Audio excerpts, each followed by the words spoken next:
मराठी महाराष्ट्रामध्ये आपल्या सगळ्यांचं स्वागत आहे. ज्येष्ठ नेते बबनरावजी ढाकणे हे जे आहेत ते काळाच्या पडद्याआड गेलेले आहेत. महाराष्ट्राला एक चांगलं नेतृत्व गमवावं लागलेलं आहे अशी परिस्थिती आता सध्या आहे. आणि बबनराव ढाकणे ऊसतोड मजूर, बबनराव ढाकरे राजकारण, बबनराव ढाकणे गोपीनाथ मुंडे, बबनराव ढाकणे शरद पवार किंवा मग राजकारणामध्ये एकूणच परिस्थिती काय होती. म्हणजे कधी काळी आम्हाला गोपीनाथ मुंडे यांच्या अगोदर बबनराव ढाकणे यांचं नाव सुरुवातीला घ्यावं लागायचं. राजकारणामध्ये बबनराव ढाकणे हे दीर्घकाळ होते आणि अनेक नेते त्यांनी घडविले आणि कशा प्रकारची ती सगळी त्यांची राजकीय कारकीर्द होती या संदर्भामधली काही प्रमाणामध्ये म्हणण्यापेक्षा अधिक आणि दीर्घ माहिती असणारे जे आहेत ते दादासाहेब मुंडे माझ्यासोबत आहेत. बबनराव ढाकणे यांच्या जाण्यानंतर काय नेमका परिणाम आहे, किती नुकसान झालं आहे, कशा प्रकारची त्यांची कारकीर्द होती, गोपीनाथ मुंडे, शरद पवार असतील किंवा मग चळवळ ऊसतोड मजूर असतील, या सगळ्या गोष्टी कशा आहेत विस्तारानं आपण जाणून घेणार आहोत की काय नेमकी त्यांची राजकीय कारकीर्द होती. तुमचं मराठी महाराष्ट्रामध्ये स्वागत आहे. बबनरावजी ढाकणे यांच्या जाण्यानंतर अनेक जे आहे ते राजकारणामध्ये पोकळी निर्माण झालेली आहे. ज्येष्ठ नेते जे आहेत ते राजकारणामधून नव्हे तर महाराष्ट्राच्या जनतेमधून सुद्धा निघून गेलेले आहेत. अधिक काळ त्यांनी राजकारण केलं. सुरुवात कशी होती काय सांगता येईल, कसं त्यांच्याबद्दलचं काय भावना तुम्हाला कसं मांडता येईल? मुळात काल रात्रीच त्यांची प्रकृती चिंताजनक झाली होती. 8 दिवसापासून ते रुग्णालयात उपचार घेत होते. एक साधारण महिन्याभरापूर्वी माझी त्यांची भेट झाली होती आणि प्रदीर्घ अशी एक चर्चा झाली होती. खरं म्हणजे बबनराव ढाकणेंचा राजकीय, सामाजिक, आर्थिक, सहकार क्षेत्रातला, शिक्षण क्षेत्रातला अनुभव हा अत्यंत महत्त्वाचा होता आमच्या सर्वांच्या दृष्टीनं. आणि म्हणून मी त्यांच्याकडे आग्रह केला होता की साहेब, तुम्ही स्वतःचं एक आत्मचरित्र लिहावं अशी माझी इच्छा आहे. त्यासाठी आपल्या एखाद्या महाविद्यालयातला चांगला मराठी विषयाचा प्राध्यापक बरोबर घ्या आणि तुमचे राजकीय अनुभव लिहून काढा, कारण ते पुढच्या पिढीला अत्यंत मार्गदर्शक ठरतील. कारण आमच्या दुर्दैवाने लोकनेते गोपीनाथरावजी मुंडे साहेब यांच्या संदर्भात आम्ही जेव्हा विचार करतो तेव्हा त्यांचं राजकीय जीवन हे त्यांनी स्वतः सांगितलेल्या भाषेत आज आमच्याकडे उपलब्ध नाही आहे. गोपीनाथ मुंडेला ज्या लोकांनी अनुभवलं, त्यांचा सहवास लाभला, त्याच पद्धतीचे मुंडे आम्हाला माहिती आहेत. परंतु त्यांच्या शब्दामध्ये मुंडे माहीत असते तर कदाचित अधिक चांगलं झालं असतं. आणि हा अनुभव लक्षात घेता मी गेली काही 2 वर्षापासून सातत्यानं माननीय बबनराव ढाकणे साहेब यांना विनंती करत होतो की तुम्ही आत्मचरित्र लिहा, त्यासाठी मी तुम्हाला एक चांगला माणूसही देतो. आणि ते आता अलीकडे तयार झाले होते, सकारात्मक झाले होते. दुर्दैवानं आज आमच्यात ते नाही आहेत. ही अत्यंत वेदनादायी गोष्ट आहे. बबनराव ढाकणे साहेबांच्या जीवनाबद्दल, राजकीय पार्श्वभूमीबद्दल जर बोलायचं झालं तर अत्यंत प्रतिकूल परिवारातला हा तरुण. तुम्हाला आश्चर्य वाटेल की वयाच्या 14व्या वर्षी एक छोटासा मुलगा पाथर्डी तालुक्यामधल्या अकोला गावामध्ये शिक्षणाची सोय नाही म्हणून पाथर्डीमधल्या हिंद वसतिगृहामध्ये राहायला येतो. दुर्दैवानं त्याच वसतिगृहामध्ये आज त्यांचं पार्थिव आणलं गेलं आहे. उद्या दुपारी 1 वाजेपर्यंत पार्थिव तिथे असणार आहे. शिक्षणासाठी त्या वसतिगृहामध्ये आलेला हा मुलगा शिक्षकाकडून अनेक वेळा देशाच्या पंतप्रधानांचं नाव ऐकलेलं, कौतुक ऐकलेलं, त्याचा फोटो पाहिलेला आणि कसा असेल हा माणूस याची उत्सुकता मनात घर करून राहिली. आणि त्यांनी ठरवलं एक दिवशी की काही झालं तरी पंडित नेहरूंना आपल्याला भेटायचं आहे. खिशात फक्त आणि फक्त 4 रुपये असताना हा मुलगा, 14 वर्षाचा मुलगा, पाथर्डीतून नगरला जातो, नगरमधून पुण्यात जातो, पुण्यातून दिल्लीत जातो आणि दिल्लीत एका रेल्वेत बसून तो दिल्लीत गेल्यानंतर लोकांना विचारत पंडित नेहरूंच्या घराचा शोध घेतो. विशेष म्हणजे तिथल्या ज्या रक्षक असतात त्यांना आश्चर्य वाटतं की इतका लहान मुलगा कुठून तरी महाराष्ट्रातून आला आहे. त्याला सांगितलं जातं की तू इथे झोप, आता तुला काही भेटणार नाहीत, ते उद्या सकाळी प्रयत्न करूया. आणि तो तिथंच एका वाट्यावर झोपी जातो. आणि सकाळी त्या बॉडीगार्डनी नेहरूंना ही माहिती दिली की कुणीतरी एक महाराष्ट्रातून छोटा मुलगा आला आणि तो तुम्हाला भेटण्याचा आग्रह करतो आहे. मग त्याला बोलवलं गेलं. पंडित नेहरू त्याला जवळ घेतलं, त्याची विचारपूस केली. खरं म्हणजे त्यांना फक्त मराठी आणि थोडीफार हिंदी भाषा येत होती, त्या पलीकडे काय येत असणार. परंतु नेहरूंनी त्या संबंधित लोकांना सांगितलं की याची काहीतरी व्यवस्था करा. त्यावेळेस नेहरूजवळ जी 2 माणसं मोठी उभी होती की ज्या माणसावर नेहरूंनी ही जबाबदारी सोपवली.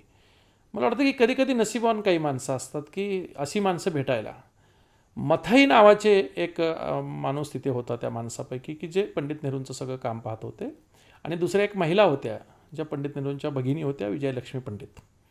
आणि या दोघांनी त्यांची व्यवस्था करण्यासाठी सांगितलं की याला आता महाराष्ट्रातल्या एखाद्या मोठ्या माणसाकडे सुपूर्द केलं पाहिजे. आणि तत्कालीन अर्थमंत्री, केंद्रीय अर्थमंत्री सी.डी. देशमुख, चिंतामणराव देशमुख यांच्याकडे त्याला पाठवलं आणि सांगितलं की हा महाराष्ट्रातला मुलगा आहे, असा असा इथे आलेला आहे, त्याची इच्छा होती की त्याला नेहरूंना भेटायचं होतं, त्याला शिक्षण घ्यायचं आहे. आणि मग सी.डी. देशमुखांनी त्याला सांगितलं की ठीक आहे, काय हरकत नाही आहे. त्यांनी काकासाहेब गाडगे यांना याची कल्पना दिली आणि सांगितलं की नगर जिल्ह्यातला एक मुलगा असा आला आहे आपल्याकडे आणि स्वतः पंतप्रधानांनी त्या मुलाला माझ्याकडे पाठवलं आहे, मी त्याला तुमच्याकडे पाठवतो. 8 दिवस ते काकासाहेब गाडगेकडे राहिले. गाडगेंशी ते फार बोलायचा, त्याचा उत्साह, त्याची माहिती गाडगेंना कौतुक वाटायचं त्याचं खरं म्हणजे. आणि मग त्यांनी तपासे नावाचे एक समाज कल्याण मंत्री होते महाराष्ट्रामध्ये तेव्हा. मग त्यांना सांगितलं की असा एक मुलगा माझ्याकडे आला आहे, त्याला मी महाराष्ट्रात पाठवतो आहे, त्याची शिक्षणाची सोय करा. आणि मग ते पुण्यात आले. पुण्यात आल्यानंतर ते शिक्षणाची सोयही केली, पण त्यांचं काही मन रमत नव्हतं त्याच्यात. ते परत पुण्यातून पाथर्डीमध्ये आले. आता विचार करा, वयाच्या 14व्या वर्षी हा मुलगा पंडित नेहरूंना जाऊन भेटतो, हेच मुळात आश्चर्यकारक गोष्ट आहे. आणि कसला कालखंड असेल त्या वयाचा, ते परत त्यांचं मन रमत नव्हतं. मग परत दरम्यानच्या काळात आपल्याला माहिती आहे सगळ्यांना की गोवा मुक्ती संग्रामाचं एक आंदोलन मधल्या काळात झालं. त्या आंदोलनातही तो हिरिरीने भाग घेतला. म्हणजे शिरूभाऊ लिमये यांना भेटला तो, वैद्य साहेब, भाई वैद्य वगैरे हे सगळे गोवा मुक्तीचं आंदोलन करत होते, त्या आंदोलनात सहभागी झाला. तेव्हाही त्याला सांगितलं की तू फार लहान आहेस, वयाच्या 18 वर्षापेक्षा त्यांचं कमी वय होतं, तू याच्यात सहभागी होऊ नकोस, कदाचित तिथे तुझा जीवसुद्धा जाऊ शकतो महाराष्ट्रातली सीमा आपण ओलांडल्यानंतर. पण तरीसुद्धा हा मुलगा त्यांच्यात घुसला, त्यांच्यात गेला आणि कोकणाच्या एकदम बाँड्रीवर गेल्यानंतर रात्री त्यांच्यावर हल्ला झाला. अक्षरशः बबनराव ढाकणे साहेबांचा हात मोडला, रक्तबंबाळ शरीर झालं. शेवटी त्यांना महाराष्ट्राच्या सीमेमध्ये आणून तिथल्या संबंधित पोलिसांनी फेकून दिलं होतं. मग भारतीय पोलीस, कारण गोवा तेव्हा भारताच्या हद्दीत नव्हता, मग भारतीय लोकांनी त्यांच्यावर आणून बेंगलोरला त्यांचे उपचार वगैरे केले. परत हा आला आणि या गोष्टीचा इतका परिणाम झाला त्यांच्यावर की नगर जिल्ह्यातला तो एकमेव सत्याग्रही होता त्या आंदोलनामध्ये गेलेला. आणि म्हणून पुढे सरकारने त्यांना गोव्याच्या आंदोलनात सहभागी झाल्याबद्दल त्यांचा स्वातंत्र्य सैनिक म्हणून गौरवसुद्धा केला. नगर जिल्ह्यातली सर्वात मोठी भव्य दिव्य त्यांची मिरवणूक काढली. म्हणजे बघा की एखाद्या माणसाला किती लहानपणी किती मोठी माणसं भेटतात. आणि खरं म्हणजे याच्यातूनच त्यांचं कर्तृत्व उभं राहिलं. 1 मे 1960ला महाराष्ट्राची निर्मिती झाली. 62ला आपल्याकडे पंचायत राज सुरू झालं, म्हणजे स्थानिक स्वराज्य संस्था आल्या. त्याच्यात त्यांनी नशीब आजमावलं. म्हणजे गावाच्या सोसायटीपासून त्यांचा राजकीय प्रवास आहे. ते सोसायटीचे चेअरमन होते, पुढे ते जिल्हा परिषदेचे सदस्य झाले, ते पंचायत समितीचे सदस्य झाले, पंचायत समितीचे सभापती होते. विशेष म्हणजे जिल्हा परिषदेमध्ये 15 वर्षे ते सभापती होते. आणि ह्या सगळ्या प्रवासामध्ये 1972ला दुष्काळ पडला महाराष्ट्रामध्ये मोठा, आणि आपण त्याला खडीचं साल म्हणून त्याचा उल्लेख करतो की खडी फोडायला लोक जातात. वसंतराव नाईक साहेब तेव्हा राज्याचे मुख्यमंत्री होते आणि त्यांनी महाराष्ट्राची सगळी माहिती घेतली की कुठल्या भागामध्ये जास्त मोठ्या प्रमाणात खडी सेंटर्स आहेत.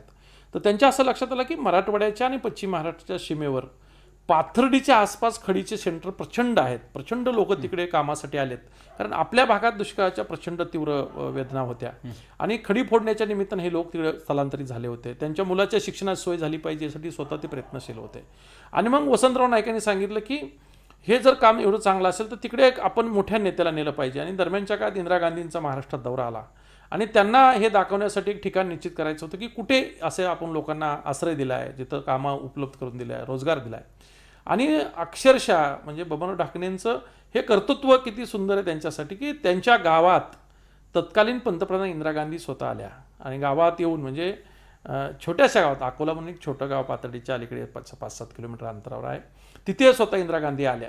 मला वाटतं की हे सगळं म्हणजे एखाद्या कथेत वाचल्यासारखं, एखादी कल्पना केल्यासारख्या गोष्टीत की हा माणूस पंडित नेहरूंना बालपणी भेटतो काय, पुढे सभापती झाल्यावर इंदिरा गांधी त्याच्या गावात येतात काय, ते जिल्हा परिषदेला निवडून काय जातात, पंचायत समितीचे सभापती काय होतात, शिक्षण संस्था काय निर्माण करतात, ज्या वसतिगृहामध्ये ते शिकायला गेले होते त्याच वसतिगृहाच्या शिक्षण संस्थेचे ते पुढे अध्यक्ष झाले.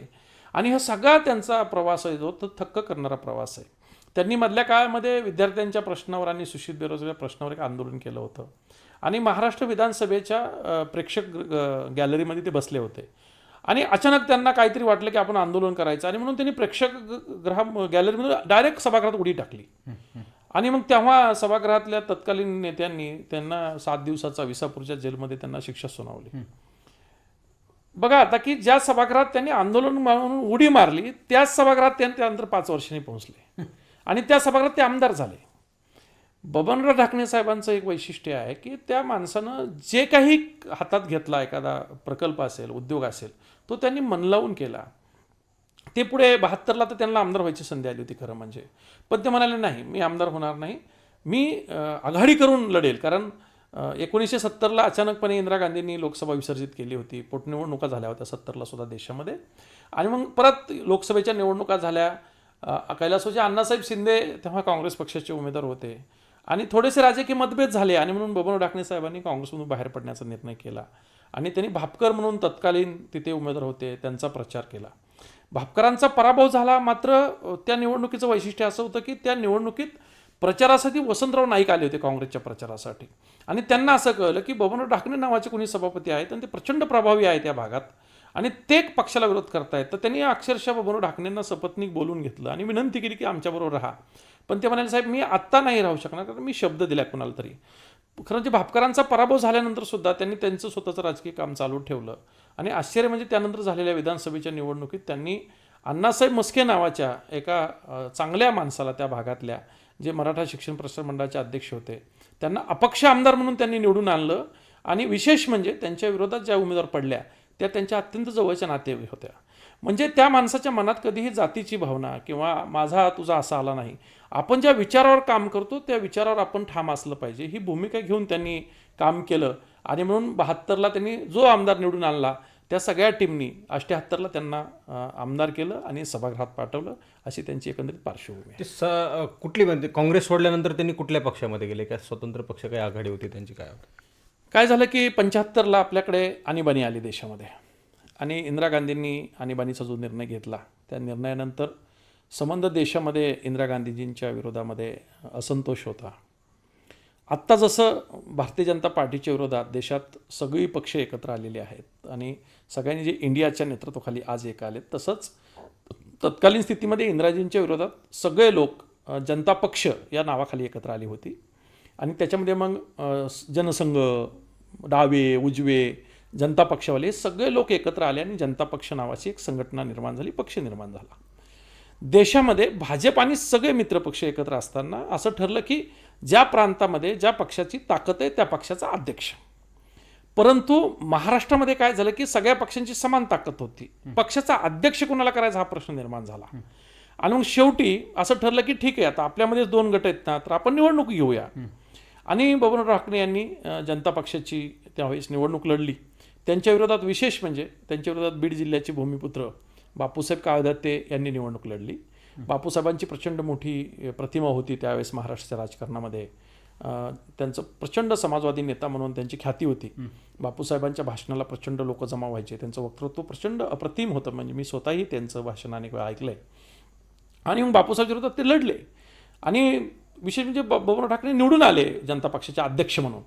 आणि अध्यक्ष झाल्यानंतर मात्र त्यांनी झंझावात केला, संपूर्ण महाराष्ट्रात ते फिरले, जवळपास सगळ्या मतदारसंघात त्यांनी सभा घेतल्या. कारण बबनराव ढाकणेंचं हे वैशिष्ट्य होतं की त्यांचं वक्तृत्व अप्रतिम होतं, अत्यंत अभिनय कौशल्य वक्ता अशी त्यांची ख्याती होती. त्यांच्याबद्दल असं सांगितलं जातं की महाराष्ट्राच्या एकीकरणामध्ये म्हणजे संयुक्त महाराष्ट्राची चळवळ जेव्हा उभी राहिली आणि जथ्थे नाटक वगैरे व्हायचे तर त्यांनी स्त्रीचं पात्र करायचे ते त्यावेळेस, कारण महिला भेटत नसायच्या. आणि त्यांचं असं सांगितलं जातं की त्यांच्या आईनी त्यांच्यासाठी एक पिराला नवस केला होता आणि नवस करताना त्यांनी सांगितलं होतं की मला जर आता मुलगा झाला तर मी माझ्या मुलाला तुझ्या दरबारात आणून त्याचं नाक ताबिताने त्याला त्याचं छिद्र पाडेल त्याच्या नाकाला. आणि योगाने ते छिद्र पाडलेलं त्यांना पुढे त्या नाटकात कामाला यायचं नथनी वगैरे घालण्यासाठी. आणि म्हणून बबनराव ढाकणे साहेबांच्या नाकाला छिद्र होतं, त्याच्यामुळे त्यांना अनेक काही बोललं जायचं. आणि या सगळ्या अभिनय कौशल्याचा वापर त्यांनी राजकारणामध्ये केला आपल्या कर्तृत्वाचा. आणि मग ते जनता पक्षाचे अध्यक्ष झाले. 110 आमदार जनता पक्षाचे त्यावेळेस निवडून आले, विशेष म्हणजे महाराष्ट्रामध्ये. आणि पण वसंतदादा पाटील मुख्यमंत्री झाले. शरद पवारांनी दरम्यानच्या काळात बंड केलं, ते जे बंड म्हटलं जातं त्या दरम्यान त्यांचे 110 आमदार होते जनता पक्षाचे. आणि विशेष म्हणजे जनता पक्षाचे ते अध्यक्ष असताना त्यांचे सचिव जे होते ना, म्हणजे मला आज सांगायला आनंद वाटतो की या जिल्ह्याचे भूमिपुत्र जे पंतप्रधान होऊ शकले असते असे प्रमोद महाजन हे बबनराव ढाकणेंचे सेक्रेटरी होते, सचिव होते. म्हणजे बबनराव ढाकणेंच्या हाताखाली सचिव म्हणून प्रमोद महाजनांनी काम केलं, लक्षात घ्या. एवढी मोठी ताकद बबनरावांची होती. आणि एक दिवशी अचानक वसंतदादा पाटलांनी बबनरावांना सांगितलं की काहीतरी गडबड चालली आमच्या पक्षात, तुमच्याकडे बऱ्यापैकी ताकद आहे, तुम्ही महाराष्ट्राचे मुख्यमंत्री व्हा. परंतु बबनरावांनी मैत्रीच्या प्रेमापोटी शरदरावांना सांगितलं की दादा मला असं म्हणतायत आणि गोंधळ झाला आणि शरद पवार मुख्यमंत्री झाले. म्हणजे मैत्रीच्या प्रेमापोटी स्वतःच्या मुख्यमंत्री पदाची संधी सोडणारा नेता म्हणजे बबनराव ढाकणे. गोपीनाथ मुंडे आणि बबनराव ढाकणे यांचा कसं संबंध आणि कसं कुठं जुळलं आहे त्याबद्दल तुम्हाला काही माहिती आहे का? बबनराव ढाकणे आणि गोपीनाथ मुंडेंचा राजकीय संबंध असेल किंवा त्यांचा राजकीय संघर्ष असेल, हा संघर्ष फार अलीकडच्या काळातला आहे.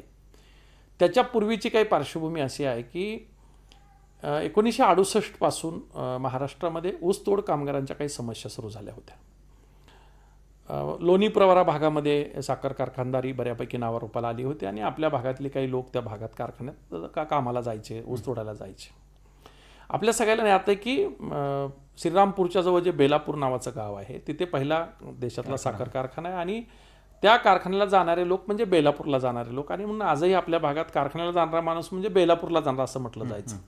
आणि मग त्या भागात कारखान्याला ऊसतोडीला जाणारी जी माणसं असायची त्या माणसावर एकदा अन्याय झाला, त्यांना डांबून ठेवण्यात आलं मुकदमांना वगैरे. आणि कुणीतरी दुसऱ्या दिवशी बस निघाला, तेव्हा एकच बस तिकडे त्या भागात जायची आणि एकच बस सकाळी परत यायची. मग दुसऱ्या दिवशी एका बसने एक माणूस परत आला आणि त्यांनी बबनरावला सांगितलं की आपली काही माणसं त्या भागात डांबून ठेवली, तुम्ही आलं पाहिजे. मग आता नगर जिल्ह्यातलेच ते, त्यांना सगळ्यांच्या खानाखुणा खाच खळगे माहीत असायचे आणि मग ते गेले आणि कोले काळे या परिवाराशी काही त्यांचा संघर्ष सुद्धा तत्कालीन स्थितीत झाला. आणि त्यांच्या लक्षात आलं की ही जी मजूर आहे ते मजुरांची संख्या आता वाढते आणि त्यांची काहीतरी संघटनात्मक बांधणी आपण केली पाहिजे, कारण हा असंघटित कामगार आहे, सगळ्या जातीतला कामगार आहे. कारण विशेषतः पाथर्डी ही मराठवाड्याशी लागून असलेली भौगोलिक स्थिती असल्यामुळे या भागातला जो ऊसतोड कामगार आहे तो एक संघटित केला पाहिजे. आणि म्हणून 1972ला त्यांनी खरं म्हणजे पहिल्यांदा एक चांगली संघटना बांधली ऊसतोड कामगारांची, मुकादमांची, वाहतूकदारांची, बैलगाडी चालवणाऱ्यांची संघटना बांधली आणि ती संघटना अत्यंत प्रभावीपणे चालवली. पुढे त्या संघटनेचं जवळपास त्यांनी 25 वर्ष नेतृत्व केलं. या दरम्यान काही गोष्टी अशा घडल्यात की ज्या नवीन पिढीला माहिती नाही. या दरम्यान काय झालं की 72 पासून ती संघटना त्यांनी 93 पर्यंत चालवली, स्वतः चालवली. या संघटनेचं जे काही घडलं ते त्यांच्या नेतृत्वाखालीच घडलं. या संघटनेत जे काही यश आलं ऊसतोड कामगारांच्या मजुरीचं ते त्यांच्या नेतृत्वाखालीच घडलं. कारण ऊस तोडण्याचा जो पहिला दर होता तो 5 रुपये टन होता. 5 रुपये टनापासून 273 रुपयापर्यंत जो ऊस तोडीचा दर आला तो बबनराव ढाकणेंच्या प्रयत्नामुळेच आला, हे कोणालाही नाकारता येणार नाही.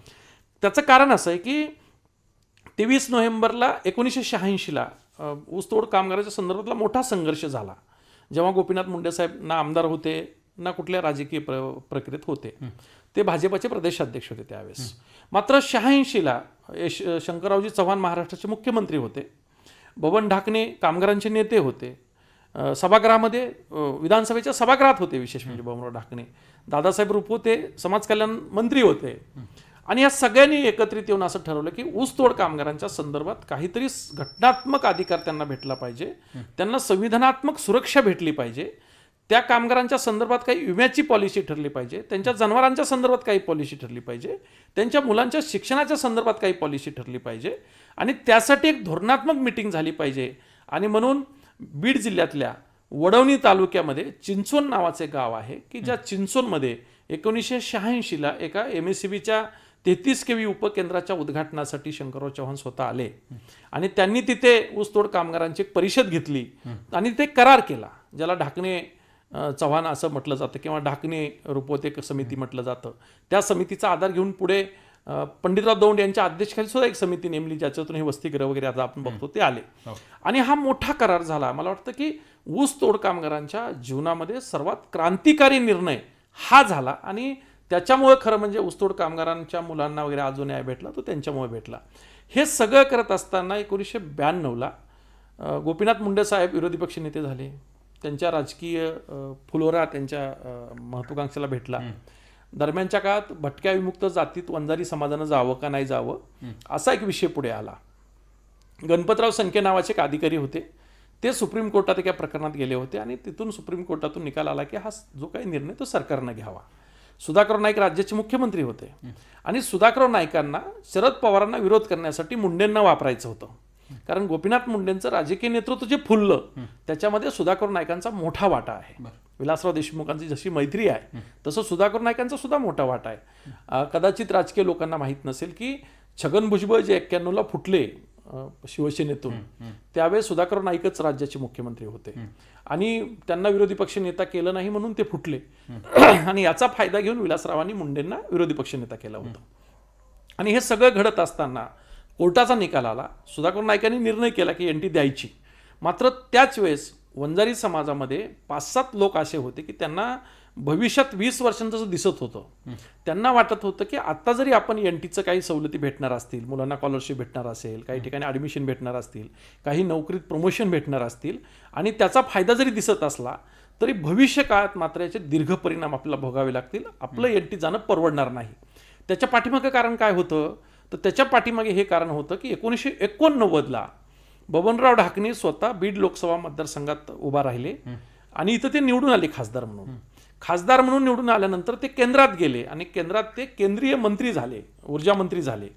आणि याच सरकारने म्हणजे खरं म्हणजे जनता दलाचं जे 89ला सरकार आलं होतं त्या सरकारने 7 ऑगस्ट 1990ला मंडल आयोगाची घोषणा केली होती आणि मंडल आयोगामध्ये ओबीसीना 27% आरक्षण मिळालं होतं आणि ओबीसीच्या ज्या तुम्ही जाती बघितल्या, धनगर, बंजारा, वंजारा, लिंगायत अशा ज्या काही ओबीसी मधल्या प्रमुख जातीत त्याच्यामध्ये वंजारा समाज ही स्पिरिट असलेली जात होती आणि मग 27%च्या आरक्षणामध्ये आपण चांगल्या पद्धतीने फायदा होईल. आज या स्कॉलरशिपचा नाद आपण सोडला पाहिजे आणि भविष्य पाहिलं पाहिजे असं काही लोकांचं म्हणणं होतं. त्याच्यात पंडितराव दौंड होते, त्याच्यात तोताराम कांदे होते, त्याच्यात धात्रक होते, त्याच्यामध्ये आमचे एक आव्हाड नावाचे तुकाराम जे डिघोळे नावाचे मंत्री होते ते होते, स्वतः भास्करराव आव्हाड होते की ज्यांना हे नको होतं. बबनराव ढाकणे याचं नेतृत्व करत होते की एनटी नको म्हणत होते. बीड जिल्ह्यामध्ये सुशीलाताई मोराळे होत्या. मी स्वतः माझे सहकारी सुभाष धस, राजेंद्र सानप, राजेश गित्ते, भगवान केदार आम्ही सगळेजण खरं म्हणजे या भूमिकेशी सहमत नव्हतो. आम्ही याच्यात संघर्ष सुद्धा केला होता. काही उपोषणं आम्ही केली होती कलेक्टर ऑफिस समोर की आम्हाला एनटीत नका टाकू, आम्हाला ह्याचे परिणाम भोगावे लागतील. पण गोपीनाथ मुंडे साहेबांनी काय केलं की त्यांच्या लक्षात एक गोष्ट अशी आली होती की एनटीत जर गेलो तर स्कॉलरशिप भेटेल, काही प्रमोशन होतील, काही अधिकारी वाढतील. कदाचित त्यांचा दृष्टिकोन तेव्हा चांगला सकारात्मक असू शकेल. कारण ते म्हणत होते की जर शिकलोच नाही आपण तर मग नोकऱ्या कुठे भेटणार आहेत, मग किमान शिकण्यासाठी स्कॉलरशिप भेटते तर आपण घेऊया. आणि म्हणून खरं म्हणजे एनटीचा निर्णय झाला. परंतु दुर्दैवाने एनटीचा निर्णय जेव्हा झाला तेव्हा 11% एनटी एकत्र होतं आणि एनटीचा निर्णय झाल्यानंतर सुधाकर नाईकांचं मुख्यमंत्रीपद गेलं आणि शरद पवार साहेब मुख्यमंत्री झाले. आणि शरद पवार साहेबांनी वंजारा समाजाला जी एनटी भेटली तेच आता सगळं एनटीचं 11% आरक्षण खातील असं काही लोकांना वाटलं आणि म्हणून धनगर आणि बंजारा समाजाने मोठ्या प्रमाणात आंदोलन केली राज्यामध्ये आणि पवारांनी त्याचा फायदा घेऊन एनटीमध्ये 1, 2, 3, 4 असं केलं आणि म्हणून वंजाऱ्यांना 2% आरक्षणात टाकलं. खरं म्हणजे ही गोष्ट मुंडे आणि ढाकणेंच्या संघर्षाला कारणीभूत आहे. कारण ढाकणे ओबीसीच्या बाजूने होते, मुंडे एनटीच्या बाजूने होते. परंतु ही गोष्ट तितकी फारशी पुढे परिणामकारक राहणारी नव्हती. परंतु 93ला जेव्हा हे सगळे विरोधी पक्षनेते झाले वगैरे, ढाकणे बऱ्यापैकी शेवटच्या टप्प्यात होते राजकारणाच्या. 89ला ते खासदार झाले, केंद्रीय मंत्री झाले, पण पुन्हा बीडला आलेच नाहीत. मग काही लोकांचा रोष होता की ते आले आणि गेले आणि त्यांनी आपल्यासाठी काहीच केलं नाही असंही म्हणणं होतं काही लोकांचं, म्हणून ते पुन्हा इकडे फिरकलेच नाहीत. परंतु मुंडेंना रोखायचं असेल तर आता वंजारा समाजाला ताकद दिली पाहिजे असं काही लोकांना वाटलं किंवा मग शरद पवारांनाच वाटलं आणि म्हणून शरद पवारांनी परत मुंडेंना विरोध करण्यासाठी बबनराव ढाकणेंना विधान परिषदेची उमेदवारी दिली. त्यांना विधान परिषदेने निवडून आणलं आणि याच जिल्ह्याचं खासदार केलं, म्हणजे पालकमंत्री केलं. म्हणजे परत बबनरावांना या जिल्ह्यात दुग्ध विकास मंत्री करून पालकमंत्री पाठवलं. परंतु कदाचित ढाकणेंना वाटलं असेल की आपल्या समाजातला एक चांगला तरुण पुढे जातोय, आपण वयाच्या हिशोबाने जाऊ द्या, असंही वाटलं असेल, पण त्यांनी फार विरोध केला नसेल आणि म्हणून त्या 2-3 वर्षात काही घडलं नाही. मुंडेंनी त्यांच्या ताकदीवर, त्यांच्या सगळ्या कौशल्यावर 95ला सरकार आणलं. मुंडे मंत्री झाले. मुंडे जेव्हा मंत्री झाले तेव्हाही ढाकणे वरच्या सभागृहात होते. आता ढाकणेंचं वैशिष्ट्य काय आहे तर ढाकणे, शंकरराव जरी वंजारा समाजाचे पहिले मंत्री असले तरी ढाकणे इतके भाग्यवान आहेत की ढाकणे हे वंजारी समाजातले असे एक व्यक्ती आहेत की ते मंत्री झाले, ते जिल्हा परिषदेचे सभापती झाले, ते पंचायत समितीचे सभापती झाले, ते कॅबिनेट मंत्री पहिल्यांदा झाले, ते बांधकाम मंत्री पहिल्यांदा झाले, दुग्ध विकास मंत्री पहिल्यांदा झाले, ते देशात खासदार पहिल्यांदा झाले, केंद्रीय मंत्री पहिल्यांदा झाले, विधानसभेमध्ये विरोधी पक्ष नेता झाले, विधानसभेमध्ये ते उपसभापती झाले. म्हणजे असं कुठलंही संविधानात्मक पद नाहीये की जे ढाकणेने उपभोगलं नाही आणि तेही मुंडेंच्या अगोदर. म्हणजे ही सगळी पदं त्यांनी मुंडेंच्या अगोदर भोगली. म्हणजे जर ढाकणेंच्या राजकीय करिअरचा विचार केला तर 1962, 1984 आणि 1999 या 3च निवडणुकीत ते पराभूत झाले. या व्यतिरिक्त ढाकणे कधीही निवडणूक हरले नाहीत. ज्या निवडणुका लढल्या त्याच्यात ते यशस्वी झाले. म्हणजे इतका यशस्वी राजकीय नेता मात्र 93-94ला जेव्हा मुंडे प्रक्रियेत आले, मुंडे विरोधी पक्षनेते, मुंडेंची सत्ता आली आणि मुंडेंच्या अतिउत्साही कार्यकर्त्यांनी त्यांना भगवानगडावर धक्काबुक्की केली, त्यांना अत्यंत अपमानास्पद भगवानगडावरून खाली काढलं आणि म्हणून त्यांनी स्वतःच ठरवून टाकलं की आता ह्या भानगडीत पडायचं नाही. म्हणजे 72 ते 92 हा खरं म्हणजे भगवानगडाचा दसऱ्याचा कार्यक्रमाचा प्रमुख माणूस हे बबन ढाकणेच होते. परंतु मुंडेंची ताकद वाढली, मुंडेंच्या माणसांनी खरं म्हणजे ती चूक झाली होती मुंडेंच्या माणसांची की ढाकणेंना त्यांनी अपमानास्पद काढायला नको होतं. कारण आपल्याला माहिती आहे की इतिहास बार बार दोहरात आहे असं म्हटलं जातं. जे वर्तन ढाकणेंच्या बाबतीत झालं तेच मुंडेंच्या वारसाच्या बाबतीत झालं. म्हणजे तुम्ही असं नाही करता येणार आपल्याला. आणि म्हणून ढाकणे खरं म्हणजे मोठ्या मनाचे होते की त्यांनी त्या दिवशी गड सोडला आणि ते पुन्हा कधीच दसरा मेवाच्या कार्यक्रमाला भगवानगडावर आले नाही.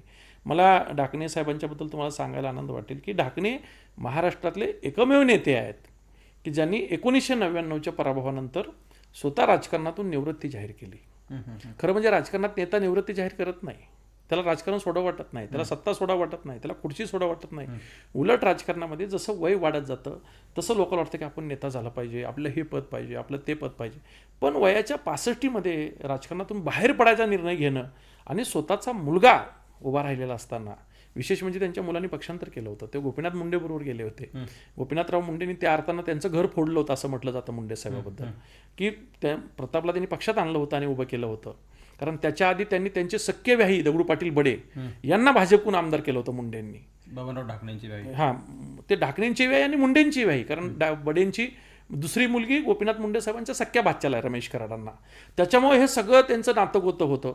आणि प्रतापला त्यांनी आणून भाजपमध्ये उभं केलं. मात्र त्यांनी सांगितलं की मी निवृत्ती घेतलेली, मी पुरोगामी विचाराचा कार्यकर्ता आहे, मी जातीवादी पक्षाचं काम करणार नाही. आणि केवळ त्यांनी काम केलं नाही म्हणून प्रतापचा पराभव झाला निवडणुकीमध्ये. म्हणजे स्वतःचा पराभव, मोलाचा पराभव होणार आहे आपल्या वागण्यामुळं हे माहीत असताना सुद्धा आपल्या विचाराशी तडजोड न करणारा नेता म्हणजे बबनराव ढाकणे. आणि म्हणून त्यांच्या दोघांमधला संघर्ष एकदम टोकाला गेल्यानंतरच्या काळामध्ये विशेषतः त्यांना खरं म्हणजे ऊसतोड कामगार संघटनेने फसवलं बबनराव ढाकणेंना मधल्या काळात. की मुंडेसाहेब जेव्हा उपमुख्यमंत्री होते आणि 96ला एक मोठा संघर्ष झाला आपल्याकडे, 95-96ला संघर्ष झाला. आणि मुंडे साहेबांना त्यांची एक संघटना होती, त्या संघटनेनं, ऊसतोड कामगाराच्या संघटनेनं कपिलधारला एक मेळावा घेतला. तिथे बबनराव ढाकणेंना बोलवलं गेलं की आपल्याला एक मेळावा घ्यायचा, या आपण असं करू तसं करू. तिथं बोलवलं गेलं आणि त्यांना हे सांगितलंच नाही की या कार्यक्रमाला गोपीनाथ मुंडे साहेब येणार आहेत म्हणून. आणि मग ढाकणे आल्यावर मुंडे साहेब आले कार्यक्रमात. ते मंत्री होते, नेते झाले होते राज्याचे. आणि तिथे काही बीड जिल्ह्यातल्या तथाकथित नेत्यांनी बबनराव ढाकणेंना न विचारता अख्ख्या संघटनेला मुंडे साहेबांच्या नेतृत्वाखाली आम्ही विलीन करत आहोत अशा पद्धतीची घोषणा केली. आणि मग तिथून पुढे बबनराव ढाकणे यांनी त्या संघटनेतलाही इंटरेस्ट कमी केला. पुढे दुर्दैवानं अनेक काही गोष्टी घडल्या की ज्याच्यामध्ये मुंडे साहेबाचा आणि ढाकणेचा संघर्ष वाढत गेला. वैजनाथ सहकारी साखर कारखाना यशस्वी साखर कारखाना म्हणून गणला जायचा. वैजनाथ कारखाने अनेक कारखाने चालवायला घेतले. मग पैठणचा एकनाथ असेल, रानवडचा असेल नाशिक जिल्ह्यातला, पारनेरचा असेल, तशाच पद्धतीने त्यांनी बबनराव ढाकणे साहेबांचा कारखाना चालवायला घेतला. आणि कारखाना चालवत असताना बबनराव ढाकणे साहेबांच्या कारखान्याला दिलेला शब्द गोपीनाथ मुंडे साहेबांनी पाळला नाही असा त्यांचा आरोप होता. गोपीनाथ मुंडे साहेबांनी त्या कारखान्यातली काही साखर काही तांत्रिक कारण पुरावा न देता किंवा काही गोष्टी असतील त्यांच्या इंटरनल त्या न करता साखर विकली आणि त्याच्यामुळे कामगारांचा पगार होऊ शकला नाही. अशी घटना घडल्यामुळे बबनराव ढाकणे यांनी रस्ता रोको केला, आंदोलन केलं. महाराष्ट्रात त्यांनी एक यात्रा काढली त्या संदर्भात. त्यांनी बीडमध्ये येऊन गोपीनाथ मुंडे साहेबांच्या विरोधात पत्रकार परिषद घेतली. आणि गोपीनाथ मुंडेंनी माझ्या कारखान्याची आणि माझ्या कामगारांची, माझ्या भागातल्या शेतकऱ्यांची फसवणूक केली असं सुद्धा त्यांनी म्हटलं होतं.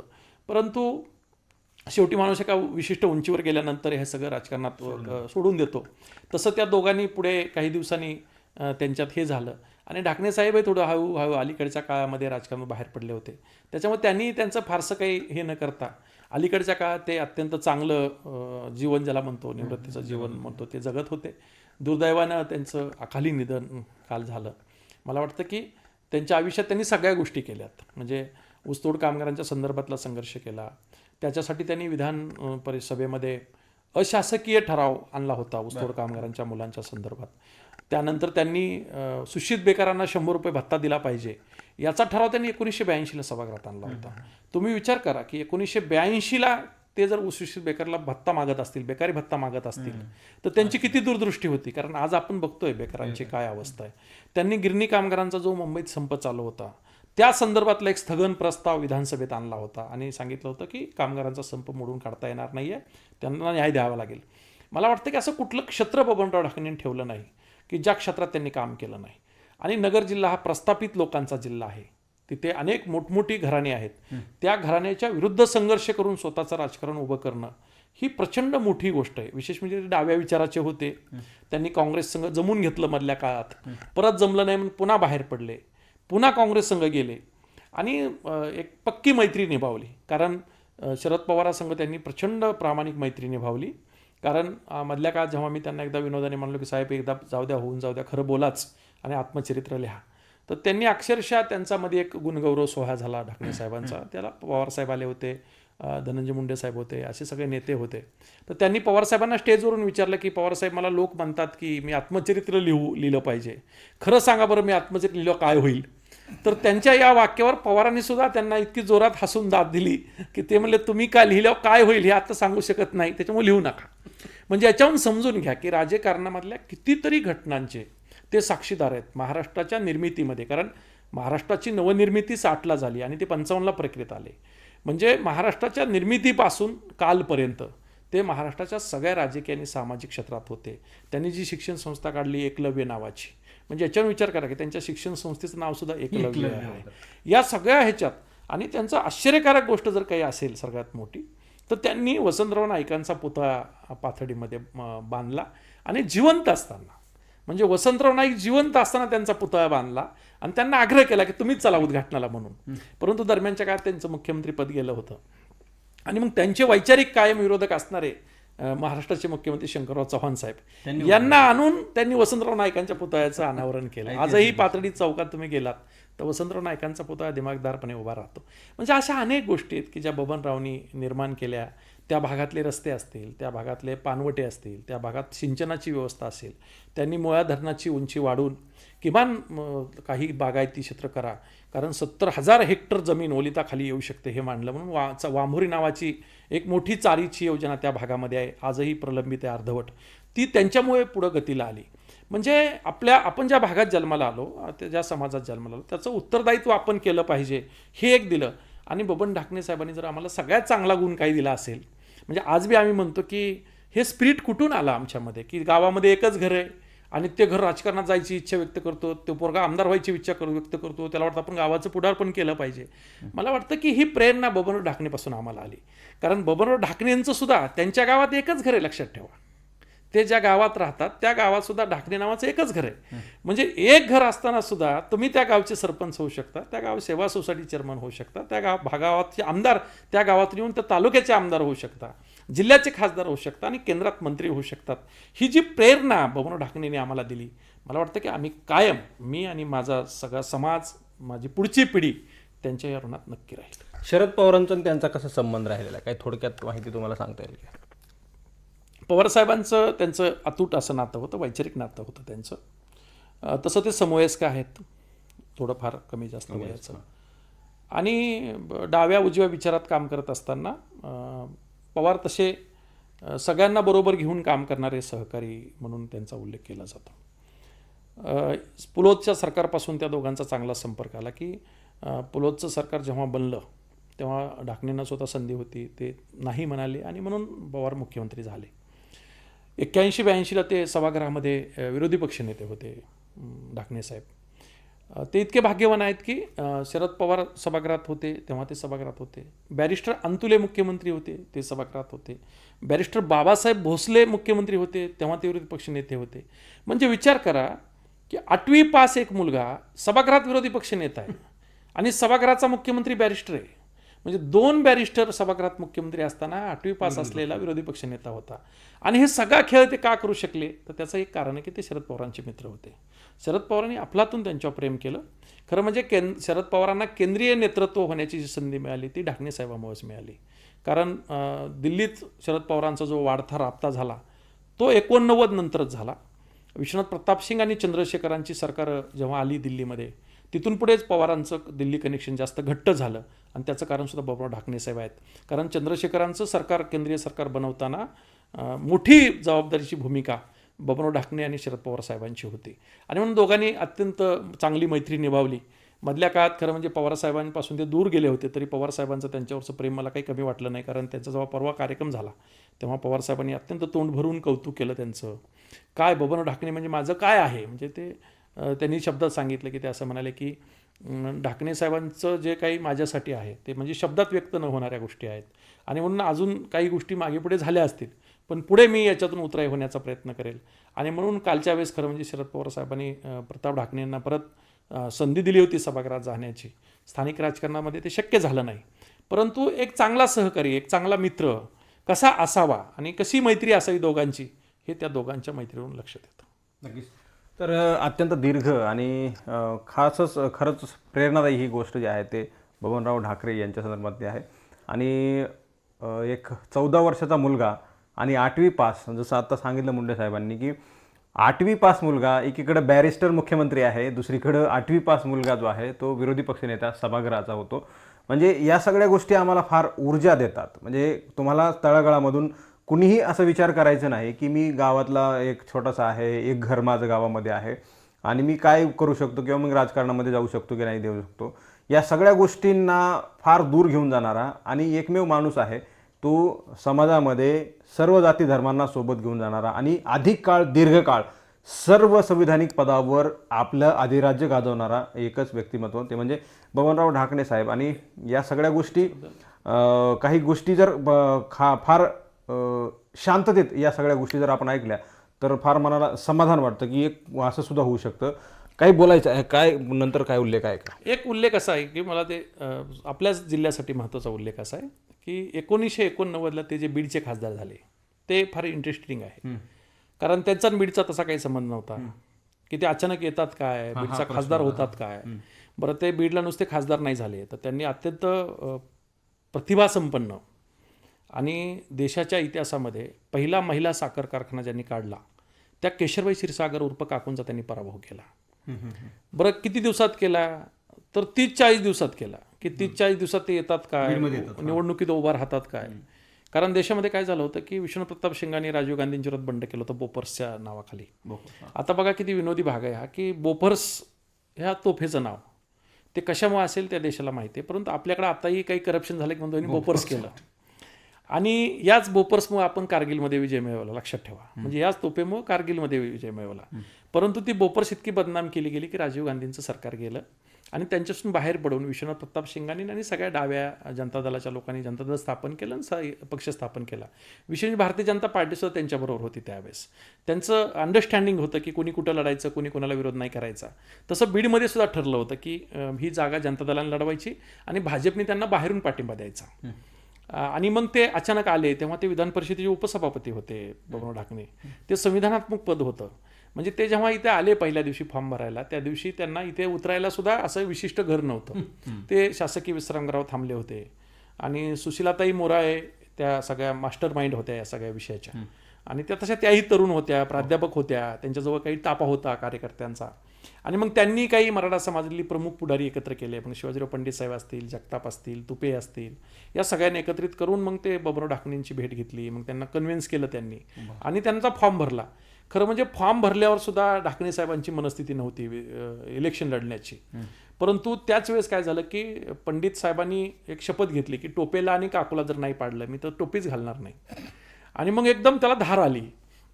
आणि कदाचित त्याच्या मागे असं समीकरण असू शकतं की बबन ढाकणेला वंजारीची मतं पडतील, आपण अधिकची मराठा मतं देऊ आणि त्यांचा पराभव करू, असं काही समीकरण असू शकतं. आणि मग ते उभा राहिले ढाकणे.